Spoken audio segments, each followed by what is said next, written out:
有一次，有一个女生是我自己认识的，她来我们家，然后跟我发生关系。那个女生也看到佩德罗，我们认识很久。对，但是我一开始不知道他们本来就有认识。我们3个人现在在那边就聊一聊，就是你们到底现在要怎么样？然后那个女生佩德罗说：“哦，我现在很想要跟他。”那个女生说：“可是我比较想要跟少侠。好，有一个条件，佩德罗，我愿意跟你，可是少侠要让少侠。”然后她那个女生她想要在客厅在这边，我的房间在这边，所以我的头就是，我想给佩德罗尽量的私人空间，所以我都这样子躲窗帘后面。听起来还 OK 了。他们结束后，我就回到客厅，我说那现在怎么样？平分。然后那个女生说，我还是比较喜欢少小。然后佩德罗 No。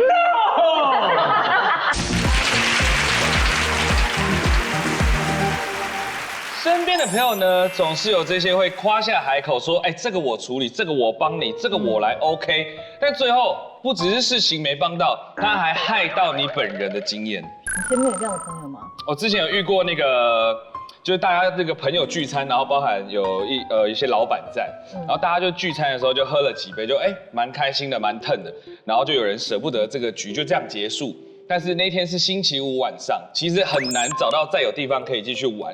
然后又有一个朋友说 ，OK 啦，我跟你讲，那个有一家店，那个夜店，那个楼下还有那个里面公关都是我以前那个同学啊，那个讲一声就有了啦，走啦。然后我们就坐了2台计程车，大概8个人一起到那个夜店那个门口，然后一到那边，然后真的够照哦，他同学就穿西装下来这样，要上来对不对？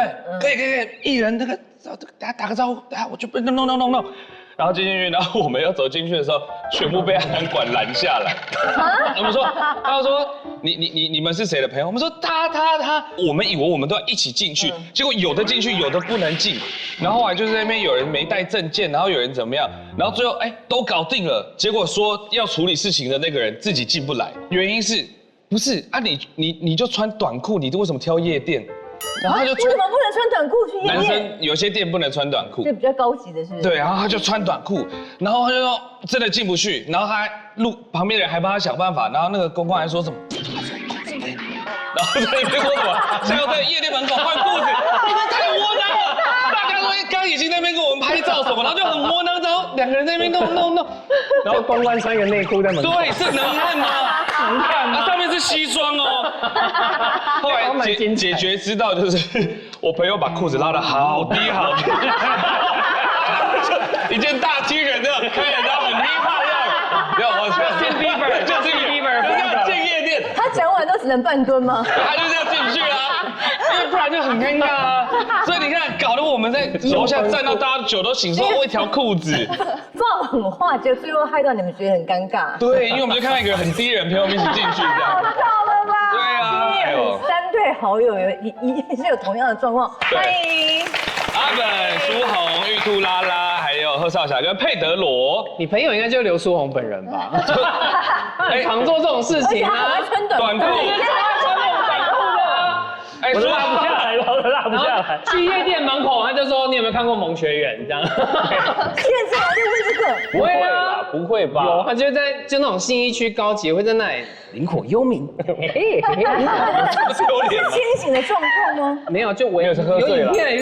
不可能吧？你我幽冥。你有没有发现好尴尬？你有没有发现影片很短？因为太前后我都把它剪掉，因为后面也是在骂脏话吗？也是就是一点失控，太丑了。你干嘛不播啊？我就很丢脸，他就不 care 啊。他都很常会就是爱面子到一个极点，然后就是说这个我照，这个 OK 的，这个交给我没问题。所以像那种店的也有啊，对，他也是说那个什么那个火锅店我很熟，可以。我说那走啊，那我们就这一家比较近。他说没有，就是只有松江南京那间可以。然后我说松江南京，然后我就说那要去松江南京，一到下面我说怎么不上去？他说我要打电话给我那个朋友，看有没有上班。我说这有什么好很照的？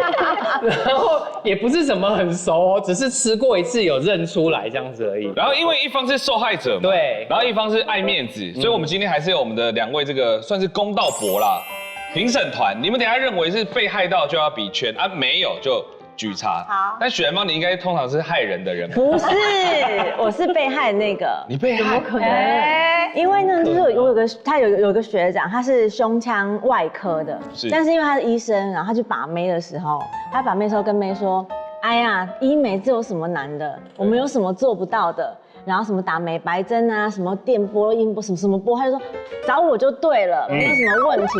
也是把自己讲得很燥，但是因为那些妹不知道，其实医美不是叫医生的都可以在里面，对。但是他们就是想说哦很燥很燥，然后他也想说他只是打嘴炮而已，然后只是为了把妹，结果那个妹很认真哦，她把她的祖宗18代都叫来，就是说好多人，就是最暧昧的这个人呐，18代，对，就是他的家人呐、阿姨呀、朋友啊，就大家都想打，要打美白针啊，打什么什么，然后他好像讲的自己有诊所，好像是医美老板一样，对，然后他就有一天跟我讲说，哎，你不是有那个医美的代言吗？我说对啊，然后呢，他说，哎，你帮我瞧一下。我说我不是老板哎，他说，因为啊，他很喜欢那个女生。我后来是真的就是跟老板讲说，有一个不情之请，就是可不可以有一个空的时间，请某个医生来帮忙，还干嘛？哎呦，但是那个某个医生还要假装是他帮他们瞧的。哦，胸腔科的，还要做给他，对，天哪！那最后有追到那个女生吗？我后来不想理他了，就断交了。我就没有再理他。对，所以你们还可以继续维持友谊，代表就是你们其实还 OK 嘛？没有，他最近我的电话他应该会剔除，应该他都不会接。有发生严重的事故已经了。就惹毛你了吗？他发生事情的速度已经赶不上我们上节目的速度，太多了。你们两个要自己变带状了。那个字体可以帮我缩小一点，因为写不完这样，因为太多，因为我才刚跟企划蕊完通告完，他又发生了一个，就是这么把我惹毛这样。我是直接上礼拜发生完那件事情，我是直接隔天，因为我知道他当下一定没有办法听得进去，而且可能会把事情越搞砸这样。所以我是当天早上隔天等中午，因为我知道他中午会睡，我就打给他，我就说刘顺，我要跟你讲一件很认真的事情，就是从今天开始，每次只要你7点过后打电话给我，我再也不会接你电话。晚上7点以后，晚上7点之后，然后如果你有什么生命危险，你有需要帮忙的，打字给我，或是留语音，我确定是什么事情的时候，我才会回拨给你。啊，然后另外一个就是7点很早哎，很早，因为他很早就开始喝醉了。因为我至少也是10点后，早上超早了，7点半就可以喝醉了。他很常会打给我说：“阿本，我跟你说，这个是很不错，可以做生意的，我们可以合作的啊。以后你如果想跟我开 YT 的频道啊，我们就这个有投资人什么的这样。然后他就会 cue 我去，然后我就会被骗去，然后也被骗就想做一些什么做窗帘、做厨具的这样。我想说什么，其实很难跟演艺圈有关系啊。就是我想说什么啦，这是什么？当然可以置入什么，可是就有点太远了，你知道，就没有什么帮助。然后去到现场的时候，他就开始第一个，他就是很像那种刚生小孩的妈妈，就说：“你看，我们2个有演 B 哦，我们是100万网红哦，有100万人点阅哦。”然后就逼人家那个朋友看完，看完你们所有的影短影音，我们是看1部哦，是看完全部。你们很多哎。然后那个人就会开始脸白就客气嘛，哦，好好笑啊，然后后啊呗，是被邻居啊呗这样，然后就会很尴尬。然后接下来等他开始喝醉，就像刚刚跟灵火幽冥一样，然后再喝醉一点呢，他就会开始有点要哭，这样说：“我跟你讲，阿本真的对我好好哦什么的。”然后就会听一次很感动，就觉得哇，你喝醉会想到。可是听到第20次的时候，想好了啦。然后有一次我们在西门钱柜也是。大家我就好像他开始要踢笑，我就说啊，我要先走，没有工作，然后说我送你出去，然后就送到那个钱柜的电梯口的时候，我就在按完电一转身，他就壁咚我，然后我想说什么意思啊？演 BL 吗？他说阿本，你应该蛮想亲我的吧？我就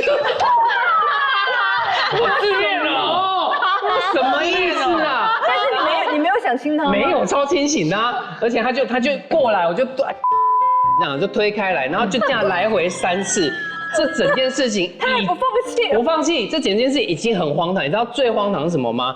最荒唐的时候，旁边是有一个艺人朋友跟一些路人在等电梯，也是要跟我们一起要坐电梯的。然后我男朋友也在旁边，所以就全程他们在看这样，想说什么意思啊？哇！然后他就是很莫名其妙，但是他隔天会完全忘记这些事，他会完全忘记，会完全到失忆，而且他就是很爱面子，所以他就是只要人家有称赞说，譬如说，阿本你这个不跟他说，就刘硕，你跟阿本那个短影很好笑，我都有看这样。他说来，我帮你叫阿本来这样，然后就会打给我。所以不管几点，然后他知道我不会，他知道我现在变聪明，我就不会接干嘛，我就不会接。他就会说有很重要的事，快回电给我，宝贝爱你这样。然后我就会想说，到底要不要回啊？还带电的。有时候我就没回。然后上礼拜为什么这么生气？是因为因为那时我们有在谈一个商案，我想会不会是商案的事情，我就犹豫了很久这样。然后我男朋友一直在旁边说不要，千万不要回，因为他跟我去过很多次。然后可是我就想啊，回一下好，哇，没回没事，一回结果就是。阿本，我真的好爱你啊！阿本，我跟你说，旁边有那个谁，就一个资深的艺人，是我蛮崇拜的这样。然后就说旁边有那个谁，你快点过来这样。我说我因为那天我有点感冒，我说我感冒不要去传染给人家，可是很谢谢你这样，然后帮我跟他说我也很喜欢他。然后他说好，然后就把电话给那个人。哇，你看那个就是下不了台，开始下不了那个人，然后就打电话我说啊谁你好，好久不见，真的好喜欢你哦，那我们就是。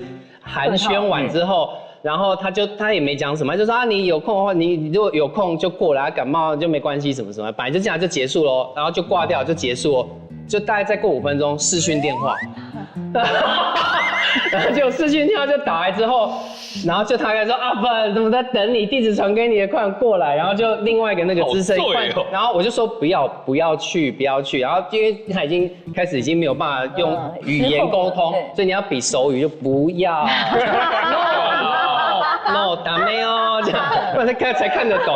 然后他就又拿给那个资深艺人，好啦，跟他视讯吗？你跟资深艺人视讯？对，然后那个资深艺人就是说，所以阿本你蛮大牌的吼。然后我就说，哇，刘总说我可以叫我帮助你们频道，也许可以投资一点啊什么的啊，你现在不来哦这样。然后我就说啊，不好意思，我感冒什么的。然后我就想说，你为什么要把我？你又没有保护我，他应该要保护你才对。你应该帮我跟他讲，你也不要嘟给人家什么的。然后我就真的快气死了。可是我知道当下不能传任何东西给他，因为他会说他不生气了，事情会更糟。资深艺人会觉得你更难过。对，所以我跟你说，我拟超长的，我就写了一大篇道歉文，传到那个资深艺人的 IG 私讯，然后再拟了一篇。传给他，就说，请你帮我很开心，你约我去，我也很爱你，然后请你帮我跟那个资深艺人说，真的很抱歉，因为我感冒了，所以不能去。我就在半夜凌晨12点多，我咸酥鸡放在那里都冷掉了，我就在传那个公关稿，我想说快啊！好，所以目前听下来，有觉得阿本是真的很可怜吗？很可怜，多还好多哦，你们一集我真的讲不完。好，我们先让你们每一组都先讲一个目前的，然后那个贺少侠跟佩德罗，哇，你们是谁是受害者啊？当然我觉得我是你为什么贺少侠又有2个？其实我们都是受害者的，对，你也爱面子，也都是加害者。都互相了，互相。我们的故事又是跟女生一定有关，一定有关。所以设计他的世界除了女生没什么别的啊，你而且佩德罗有多爱面子，你看他的爱面子贴在哪里？真的很爱面子。也是那边，这边多爱面子。我刚刚名字也是在这里。贺少侠有2个。我最爱面子就下班。好，你为什么要 complain？ 还要先控诉。好，一人来一个。只要我当免费的劳工，就是因为他觉得他是一个很厉害的导演，然后他觉得我们台湾的节目都不会做节目，他是。他有讲过这句话。哇塞，差不多啦，他觉得台湾都节目很烂。你有没有？像你跟他说 B2 哥还好而已。所以他上过我们节目那么多遍，他有说我们节目坏话吗？他没有说这个，他说就是台湾平。你先不要乱讲话，你先不要乱讲话啊，剪掉这样。现在有点太 over 了。佩德罗他是说 YouTube， 他觉得对台湾可以很有帮助、很有贡献，因为他觉得这个很有才华的导演，这样吗？对。所以跟吵架来不及，对，所以就是这样，他就是很不会讲话，真的来不及。没有，我跟他说，好，打断一下，我跟他说，我喜欢的节目是比较是美国的那种风格。那我想做一个台湾还没有在做的节目。那我想要跟他一起做这个东西，因为我觉得这个在台湾很有特色。我是这样讲的。好，可以。美式风格是哪种？比如说改装房子还是怎么样？没有，比方说那个 Conan O'Brien 跟 Jordan Schlansky， 那个是 Conan O'Brien， 你知道吗？对，就是美国很有名的一个戏剧就是主持人。对，那时候。然后他就是跟他一起主持外景，然后那个非常非常红，而他们两个的默契非常好。那我觉得我跟佩德罗的默契有点像他们两个，那我们也可以做类似的东西。然后是走外景的感觉。对。结果嘞？但重点来了，是他再有才华也是没有钱，所以我们上他的节目。没有，这个是事实，这个讲重点。所以上他的节目不会有通告，但我想说兄弟好玩，一起拍看看会不会成功。然后他还找了这个摄影团队，然后跟他们说，现在没有钱，所以你们会派我免费拍，就是会帮我免费拍。互惠的。会，但是没有什么会，就是没有什么会，好笑。以后如果有赚钱，就再看怎么分配。反正我们都很好意的去拍，然后早上7点起来拍了一整天，拍得很不错，内容真的好玩，内容蛮好玩的，就去福大找校花，就是证明台湾都是美女的一个节目。然后其实我们很多综艺节目对啊，做过，我都主持过2个这种的。特色是有这 idea 蛮旧的，很 old 的。没有拍得蛮好的，重点是我们都剪接了，花了很多时间，然后突然等一下，剪接的时间是你完全没有那个时候一个人剪接哦，你是当天晚而已，然后后来2个礼拜剪接都是在我弄的。摄影团队不是有帮你？他们没有，是我自己一个人剪接哦。因为摄影团后来就是他们还有其他的案子没有办法帮忙，我后来就是完全靠自己哦，所以你小心讲话。因为他刚才讲的好像是你们一起剪接。没有，他根本不会剪接，我不会剪接。然后我期待很久我们的作品，然后要出来之后，他说我不发了。我说为什么？他就不想发。然后为什么？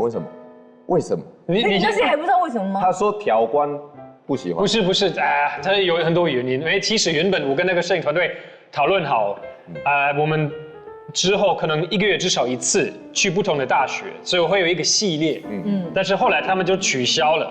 那我们只有1集啊。那我想说，我播1集，然后那1集没有调色，然后其实摄影团队他们用的摄影机是一个 raw 它那个颜色原始弱的会不好看。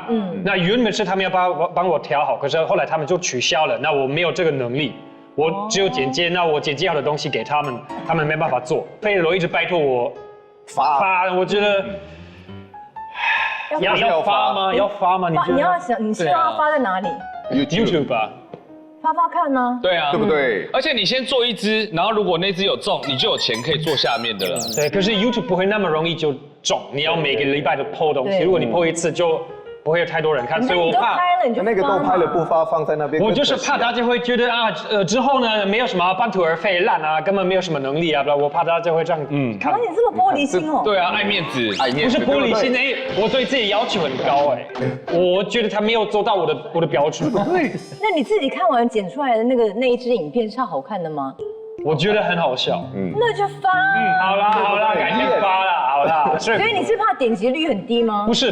那就发。其实我跟他的默契是，你不能说这种节目我们做过的，因为其实重点是我们2个怎么主持这个节目。像这个节目也是，如果你不是主持，别人替代你就不一样了。对，就会很烂。对啊。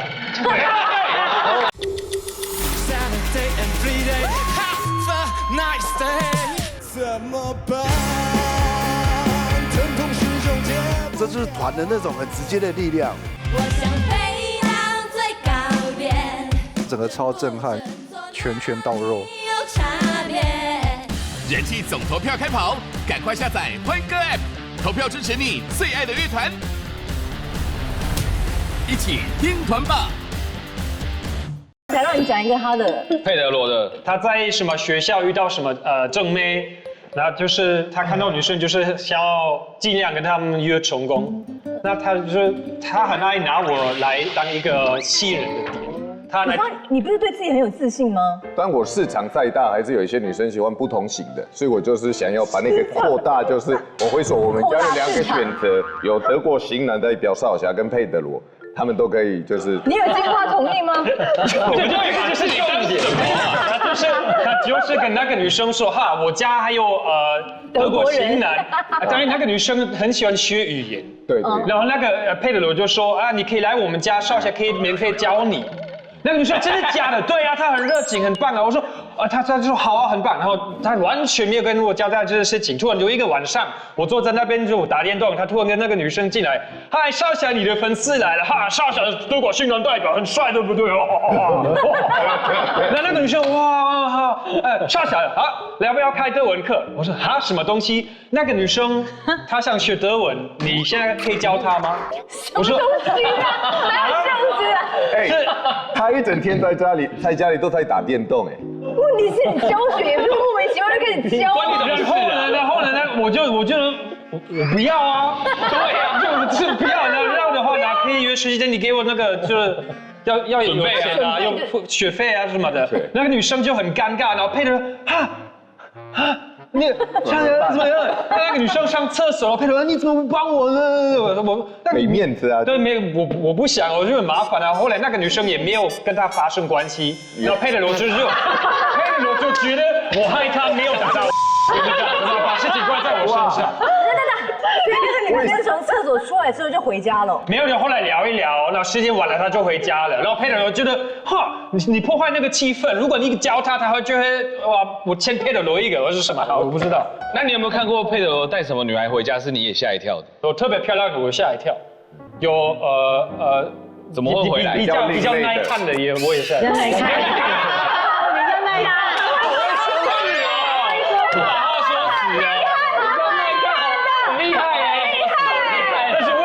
不耐聊，所以我就跟他相处很累。不耐聊，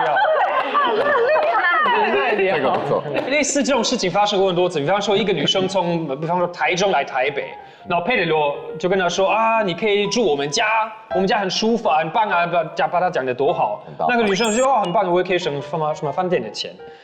那到我们家，然后看佩德罗的房间，就觉得哇，你的房间好小，又是单人床，然后他房间真的很乱，而且他完全不整理。然后他就这样子根本没办法睡觉啊，这怎么办？然后佩德罗就觉得哈哈，他应该觉得自己很聪明，没关系，你可以到少侠房间，呵呵呵，这个意思。什么？你们是什么地方？他就觉得你可以去睡少侠房间，也没有经过你同意。没有，他们直接跟他讲了。然后那个女生我的房间是半打开，他说可以看一下吗？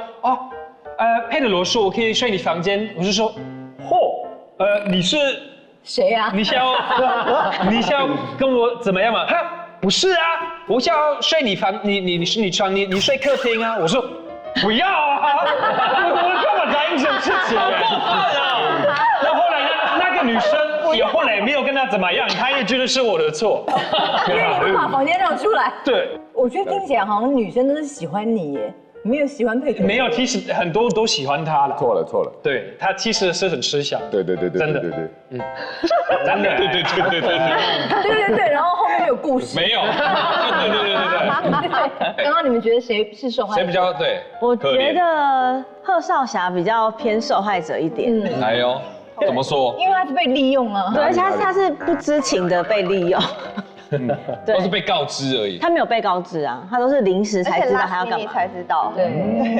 专家是没有看上一集吧的，就是没有看我们上次讲的另外一集，因为他今天讲的就是那种得了便宜卖乖的，但是通常是相反的，所以我都在提供给他很多福利。对。你提供过什么福利给他？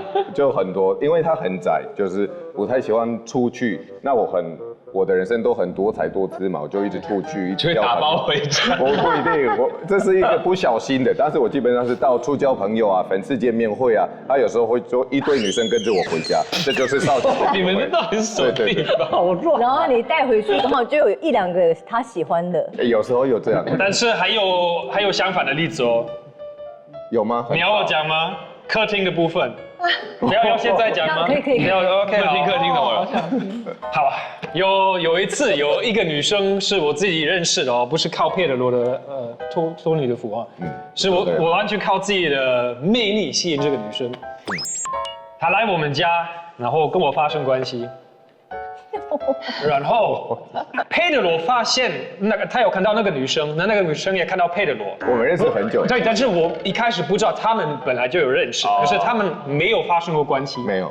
对，但是佩德罗就说，他跟少侠啊，那我也应该可以。后来他就密那个女生，哇，问他要不要多待1晚。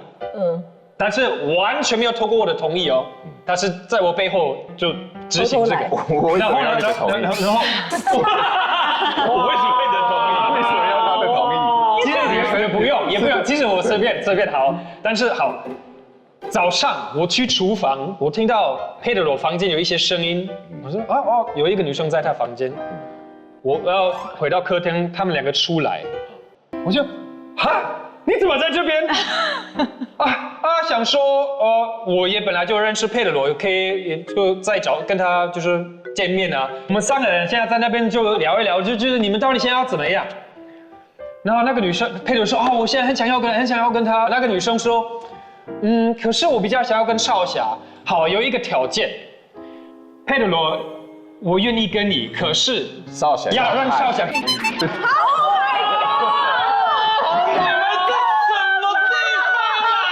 说他很，然后他那个女生她想要在客厅在这边，我的房间在这边，所以我的头就是，我想给佩德罗尽量的私人空间，所以我都这样子躲窗帘后面。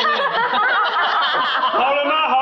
他们还是执行了，那个女生我也听到了，就听起来还 OK 了。还行。对，但是就是他们结束后。结束后我就回到客厅，我说那现在怎么样？平分。然后那个女生说，我还是比较喜欢少侠。然后佩德 no， 所以其实我也不知道这个故事的受害者是谁，也许是这个女生是受害者，我不知道。女生很开心。你们自己在宿舍办淘汰赛。受害者是我。所以他也靠我的魅力得到了。你的骗你还卖乖哎，算那个对吗？可以，有。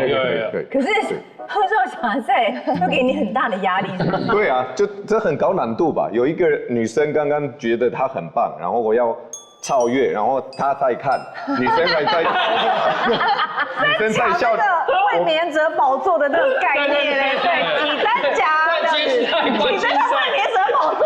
但你最后还是成功了，你还是成功了。算成功，但是我没有到100分，就是我的可能我的标准是在100，你觉得差在哪？65。差在哪？主要的评论是说少侠比较有韵律，然后我比较有。不要，那个女生真的留在那个现场，然后给你们2个评价吗？我觉得你们可以直接做一个 Google 表单出去的人都要扫 QR code。没有，他这个节目很好看啊，你们拍这个节目啊。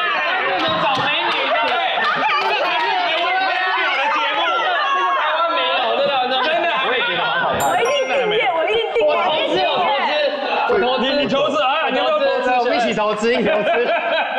他说我比较有冲劲韵律，对，这样。哇，天哪！好，这个好像也没什么好请评审团评分的。好精彩！你的故事这样相比之下会不会太温馨？你们如果没有6天就温馨，我觉得好猛哦。好，我就想说，因为我们就是因为拉拉是南部人，然后我们拉拉也是带很多人去你家，对不对？对，也是带很多人去我家。然后原因是因为我们在圣诞节的时候我就很喜欢聚会，然后那时候我就搬了一个新家，然后我那个新家就是有厨房之外还有一个自己的餐桌，然后我就说，那就是那个圣诞节你要不要来？然后我就觉得圣诞节应该要吃西餐这样子，然后我就说我们可以一起过啊，然后最后也看电影。他说好啊，没有问题。然后过几天他打电话跟我讲说，那个就是那个 Austin 啊，就有个艺人 Austin， 他就说那个他就想说要跟我们一起过，然后所以他可以来我们家嘛。然后我就说好，我想说就顶多就多认识，然后我想说那多2个人应该也还好这样子。然后后来之后他就忽然又打给我说，那个玉兔那个丽塔，他说他那天也没事，然后他想说可不可以也去你家。然后因为你知道这听起来还好，对，然后后来之后他就说。哎，那个小优，他说他那天录完影也没事。你知道这件事情，就是譬如说我约了他找了 Austin， 然后大家都还会各自在代办，所以那是2倍再加上去。可是那天的食物是你叫外卖还是？我就是想要煮大家一起吃。对，然后因为而且再加上，因为就是可能大家来，就比如说可能朋友聚会，就会说叫外卖啊，然后用那个就免洗餐具。但是因为我就是喜欢仪式感的人，所以我就会想要买盘子啊，然后买叉子啊什么。然后后来算一算，我那天总共有12个人来我家，塞在家里。过几天就是隔1年，然后我们就是跨年，我就觉得跨年也是很想跟朋友聚会，然后我们就觉得在家里很棒。然后那天我就跟他讲，我说你先不要跟那么多人讲说我们要聚会这样子，因为我觉得实在太忙到我真的完全没有时间跟大家聊天。然后你一定要自己煮。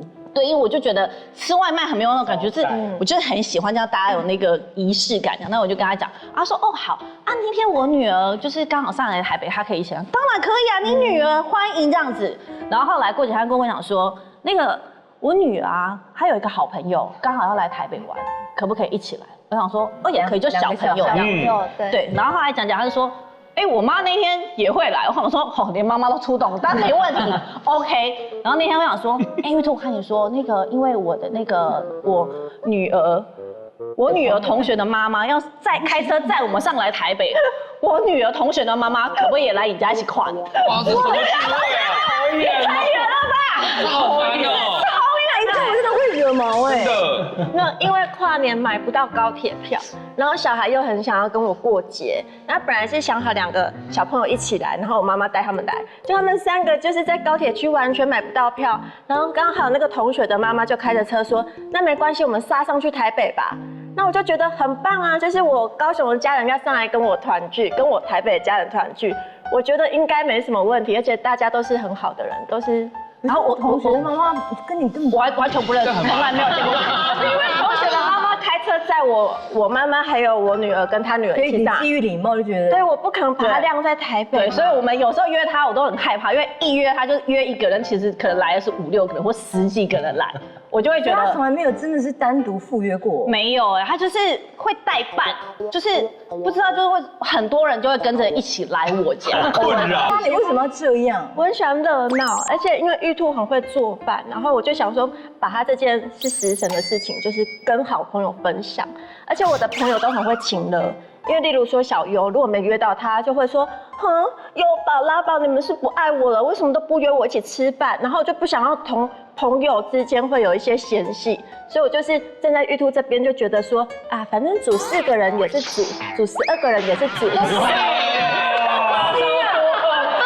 很多哎。意大利面4个人跟12人，你这12人要这么大碗？12个人就有多了什么甜点啊、饮料啊，而且大家都会带伴手礼来，然后整个家里弄得热热闹闹的。其实玉兔也很爱，只是他真的很累，因为他要煮饭。他有爱吗？他有爱，他很爱我们的。对，他会说玉兔可以吧？可以吧？那 OK 啊。那你老公会帮忙吗？我老公帮忙招呼大家，但是比如煮饭、洗碗，全部都是我一个人。但你老公会不会想说，拉拉这人也太讨厌了吧？他会说怎么那么多人？然后因为有时候多到我必须要下去那个跟那个管理员借那个大厅的那个椅子，因为家里没有那么多椅子，对，就是必须要这样子张罗这样子。我觉得这个很圈叉，这个有没有影响到别人？有哎，不行。有是圈。圈啊，对啊，很像你突然比如说你是约许兰芳，然后他突然带了10几个。我觉得他带我认识的还好，然后先知会我觉得 OK， 可是他已经是我，因为我是跟玉兔一样，我是那种很喜欢仪式感的人，而且我一定会算好几人份，买好，就是我一定要3颗 potato 就是3颗 potato， 我不可以多不可以少，就有点强迫症。所以如果你突然跟我说多了几个人，我的料要重买，然后盘子要重买，我会很焦虑，然后我就觉得很阿杂。然后如果又是不认识的人，我会一整天都会很紧绷。惩罚。因为这是很讨厌。现在，对吧？可是我是真的。你可以那个玉兔，你可以在拉拉脸上画超过原本说要来你家的人数。13个小人，他13个小人，来，画了啦。我这压力好大。就画一大堆人啊，原本说4个嘛，所以多几个。多8个，多8个8、9个， 8个都你好朋友哦。一个不来，他就请了，不要再听他请了了。同学妈妈干你屁事啊！你又没有选。你说画12个哦，12个人。这样，那你认真画人头哦，不是画人就好。太可爱了吧！哎呦，把它做一个像晒把它伤画上去也没关系，那些不都你好朋友吗？不要那么计较嘛，很有道理耶。对啊，你4个人跟8个人不是一样的意思吗？都你们害的啦，多画几个，多画几个，这样子8个，很可爱，很可爱，8个。哎，那佩德罗跟后少侠是谁要被画？哎，应该是佩德罗，因为那个少侠有点委屈嘛，一直被利用。对啊，少侠的韵律感比较好，所以佩德罗。所以少侠变这样，少侠可以画佩德罗 ，yes。那你帮他写韵律感好了。冲劲，冲劲，来闭嘴。德文呢？德文的冲劲。哎，很有冲劲，很有冲劲佩德罗往前看，往前看，好有冲劲哦，好幼稚哦，很有冲劲哦。讲阿笨，你还有故事要讲是不是？有啊，他就很多很机智。对，刚才没想着反讲一个。对啊，我觉得他就是对，因为我们也有类似像这种吃饭什么的，然后他是爱面子的那一种，所以他爱面子的时候，他就是说，因为我们有朋友固定会聚会，像玉兔他们这样，然后聚会的时候通常都是我们其他人会安排好，然后有一次他就心血来潮，其中一位生，他说交给我来去订那个超厉害台北，我很熟，OK， 我还订那个餐厅，对，川菜。然后那一天就我们想，那之前吃他外带食物的话，我们就自己包了一间那个咖啡厅，然后是朋友的店，那所以就他晚上没有营业，我们就自己可以在咖啡厅里面聊天，然后就大概他迟到40分钟，我们想说好吧，就是可能是在体谅他，因为下班时间啊去拿菜什么的，然后结果他就到的时候2手就空的，然后我说刘书宏菜呢？然后说啊那个餐厅临时没开什么什么的。我想说什么意思啊？怎么会临时没开？你不是早就该订好，是人家生日哎。对。然后他说没关系 ，OK， 我都处理好了，他就订了外送。然后外送就是大概又过了20-30分钟，终于来，然后我就出去拿，然后拿进来之后，他居然就是订了青州小菜。人家我青州小菜我平常喜欢吃，我也是。可是问题是人家的生日餐，然后就订了一个青州小菜，就剩下几碗，而且从川菜变。对啊，就是本来应该是很厉害的川菜，就变成这几个豆腐啊，然后青菜，然后4碗白饭，然后就好像平常那个拍戏放饭的感觉一样，就很可怜。然后我们就他生日就这样吃。生日的是哪一个？生日就左边那个，他就本来年轻，看到这个菜就瞬间苍老而衰。然后他就很常，因为他很常，然后他也不觉得怎么样吗？他也没有觉得怎么样，他就很常爱面子，答应了一些事情之后，然后就会有搞出这种事情来。没有，那一天就是本来要帮他庆生，那因为那一天是礼拜6，那我知道那个川菜在西门町是很有名的，然后也真的很好。你真的认识那个川菜的老板吗？我常去吃啦。突然窝囊掉了。你常去吃跟认识老板是两码。对啊，没有，就如果他们现场排队的话，他们看到我的脸会觉得，哎，那个书宏，那你就可以先。对，没有，先入座这样子，对，这也不好说吧？是真的也不好说吧？对。所以那一天呢，因为是假日，然后再加上他5点半的时候，他就不接受外带了。那但是我就第一次才发现这个事情嘛，因为我们是约6点，那我就打电话去的时候是5点半，我想说拿到餐过去，刚好是热腾腾的这样。哇！一打去，他说：“哎，今天晚上5点半之后的单都不接了。”哇！那我心里想说，完蛋了。你说我是刘书宏哎？没有，在电话里面是没有这样讲啦。对，所以我那个时候就觉得，哇，那当下要怎么办？那我又把这件事情就传到群组这样子。那其实大家都很疼我，也很给我面子，就是说，哎，书宏，那你就是点个外送。对，没有，他们说他们负责，因为我们去的那个咖啡店是在那个中山，对，那个中山站那边，所以也很多店可以包。我说不用，我说今天讲好这个生日餐是我请就是我请，所以我来负责搞定。那我去划那一些 Uber Eats 都要等1个小时50分钟以上那个，所以我才看到了小李子，我觉得哎，这个东西菜色很多元，这个东西，这就是喝完酒去吃的店，对，有虾有鸡有海鲜，很好吃，但是你这个就是他生日就搞这，然后后来我们又有约了一次生日，是我生日，然后因为我跟他生日只差1个月，然后就瞧好大家时间，我这边朋友，他这边朋友，瞧好之后他就又突然不行，我们又再改一次时间哦，就到我生日那一天的生日聚会的时候，他当天就大概开始前3个小时，反正说我临时接到一个电视通告，我不能去了这样。他不是临时，而是我当天要去发廊做头发的时候，刚好。主约他的生日餐的那个人就突然就发给我说：“苏荣，今天晚上7点半吃饭，你不要忘记。”我说：“哇，忘记了，哇，是今天，老天啊，哇，那我忘记是今天要吃饭了。”所以是不是人的你？这么重要的人的生日，而且我们你不是很爱骚扰他吗？你很爱他是吗？对，然后我就觉得我对他很不好意思，但是他生日餐的那一天，我还是有准备一支 sake 要送给他，然后他就一直约我要送我那个 sake。然后他就说，那我送你 sake 的时候，我们可以顺便拍个短影音这样，然后我就更不爽，我想说，很利用你，对啊，因为他有妆法，他那个有妆法，对，他就你送来给我之后，你还要顺便拍个短影音，我想说画给我画他，黑人报告哎，对啊，我都会气死哎，可以画吧2位评审？当然要来画啊，可以，整脸涂黑好不好？等一下，画什么？你不要给我画那个，不会啊，你送我 sake 我就回送你一个 sake 了，大瓶一点的，大瓶。哇塞，还是长这样，长这样子吗？倒到这个杯子啊，可以倒杯子啊。哎，那你帮我画成这样子，那我们等一下可以来拍个短影音。我要给你拍。哎，可是刚刚像玉兔跟拉拉那个算是私底下朋友聚会的，对。可是我觉得像是这种影响到工作的就很不 OK，你们有吗？对，就有时候我觉得拉拉是很热情的人，然后因为他有认识很多厂商，然后厂商有时候就会说，哎，那我们最近有出可能什么有月饼啊，或什么套餐，就是要送给他，对。然后拉拉说，哦，真的啊，谢谢。我跟你讲，我的朋友也是很喜欢吃食物，你说玉兔你知道吗？不然你再送一份给他。所以他每次就是只要厂商送他，我都会有一份。然后他每次他可能，他因为他住在高雄，然后他台北就住在朋友家，有时候我们就可能说他准备说，哎，那不然我们今天下午聚会，然后我说，哦，好啊好啊，就一来他就拿一大袋这样子。然后我说，哎，这个不是那个厂商有寄给我吗？他说，对，但是因为我要回高雄，我没有办法带那么多东西，啊，你帮我吃完，你家人比较多，我家就是我跟我先生还有一个1岁多的小孩子，到底哪里多？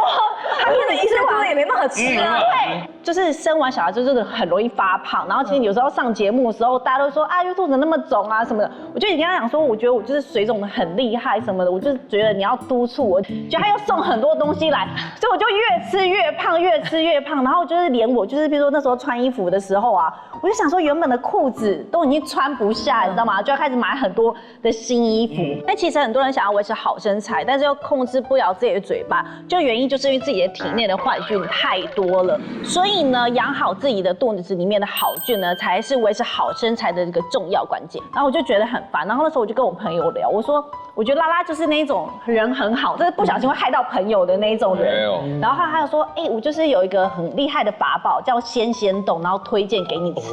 然后我吃完就觉得很不错，然后推荐给大家。哇，需要。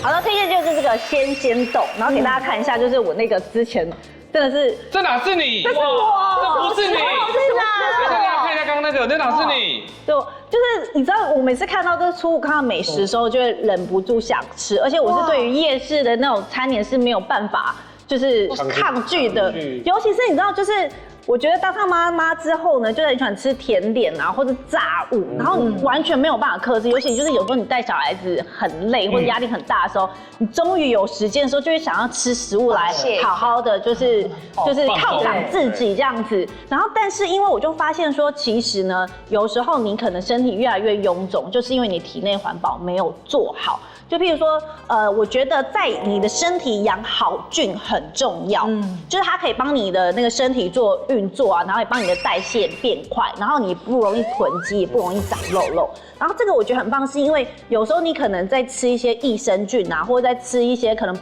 保养品的时候，就是一颗一颗，有时候你在餐厅吃的时候，你就会觉得有点害羞，因为你觉得自己好像药罐子这样子。对。然后那天我朋友给我吃的时候，我就想说这是什么？我想说，哎，是甜点吗？然后给大家看，它就是这样子 QQ 的这样子。它是果冻哦。对，然后它是莓果口味的，大家可以吃看看。莓果。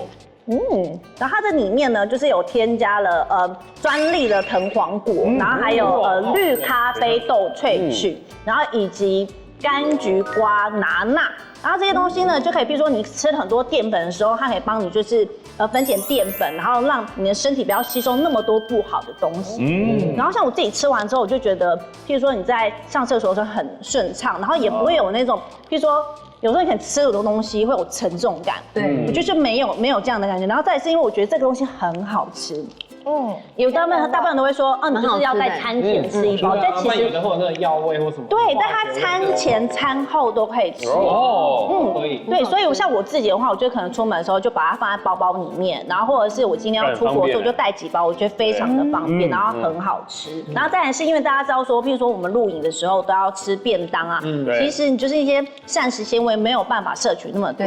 它里面呢有207种的综合蔬果，就可以帮你做一些体内的环保。哇塞！对，然后再来是大家想说，那这样子甜甜的，是它热量很高，但没有，它其实一包才11卡而已。哦，对啊，然后我觉得，我跟你讲，我吃完之后呢，我觉得就是整个好菌养成之后啊，你的身体环保做好，对不对？你看我现在是有腰身的耶。对啊，你现在状态超好，就是有腰身的，身材好。对，然后重点是因为你不需要控制你的食欲，你还是正常吃。我是正常吃，因为我觉得你知道，现在你知道有家庭之后，其实人是有时候会觉得酸酸苦苦的，不就是要吃一些食物来好好的犒赏自己吗？而且你看，接下来可能中秋节要烤肉，然后圣诞节要聚会、跨年，你怎么可能就是抵抗这个美食？对，所以我就觉得有时候呢，就是你要维持自己身材好的时候，有一些小法宝。然后像这个我就很推荐给大家，方便哦。好了，我下次伴手礼就带这个给你。这个可以，可以多送几个这样。带12条，对，学起来了，很棒哎，这个。谢谢你的分享。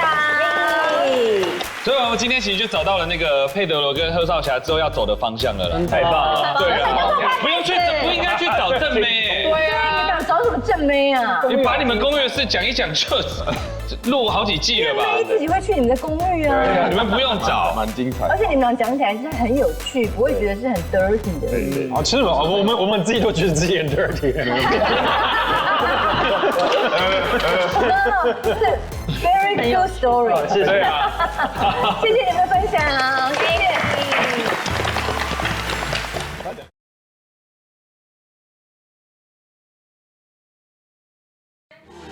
什么都聊，什么都不奇怪。哇，这句话好老派。快来订阅小姐不吸地，记得分享、按赞，还有开启小铃铛哦。小铃铛是我要讲，开启小铃铛哦。叮叮叮。